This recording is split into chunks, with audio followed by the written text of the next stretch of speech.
Başım nokta belki son. Ben bunu bilemem aynı bon gibi gelir sana belki de aynı ton. Gibi delik gelebilir ama aynı fon. Kendini bilemez montofon. Monoton yaşar hep aynı don. Anlatırım ben derdimi yalnız ey ve benim mikrofon. Şimdi bu bana bir bakınız haydi. Muhammed'in ikisi bilir asi. Ve de Muhammed Ali gibi gelir asi. Bana bak beni gör bir de ölme asi. Sesim hep duyulur tepeden bariton. Mekanım olabilir nereden ton. Yanıma gidenin canına girecektir ey ve benim mikrofon. Oh bunu ben bunu sen şunu ben onu sen günü ben günü sen. Fenomen olacak dolacak her yer menemen kıvamı balçık gelemem. Denemem dostumu göremezsem düşmanı postunu geri seremezsem. Rüzgar gibi esemezsem veremezsem kalbimi geri gelemezsem. Sen beni günün yılı göre beni kendini beni yamacıma gelemedin amacına varamadın her yeri karaladın barışına yarıladın acımadan aldın. Rüyaları daldın bal arası gök arası İstanbul kalem harp okulundan çıktı en baba rap işte başına darısı.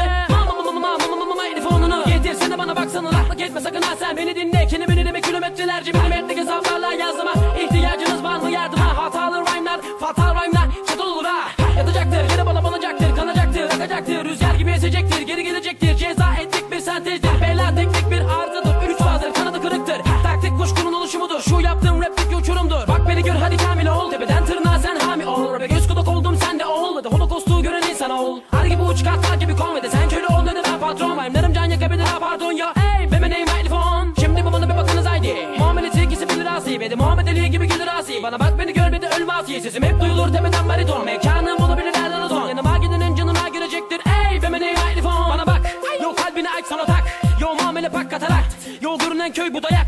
Sözlerle gelen kendin Nostradamus sanına. Namus gerekir ceza gibi bir kabus gerekir. Fanus gibi deliğinize şekilde muz sokulur. Bana bir bakınız sakınız underground'ı. Kafanızı takınız yakınız aleve veriniz. Her yerde holokostu görünüz gösteriniz. İşte bu hip hop gösterimiz. Yo Allah rapin cezasını verdi.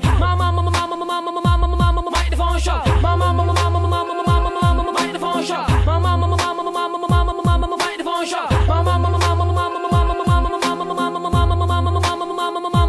Mikrofon show. Şimdi bana bir bakınız haydi. Şimdi bana bir bakınız haydi. Şimdi bana bir bakınız haydi. Şimdi bana bir bakınız haydi.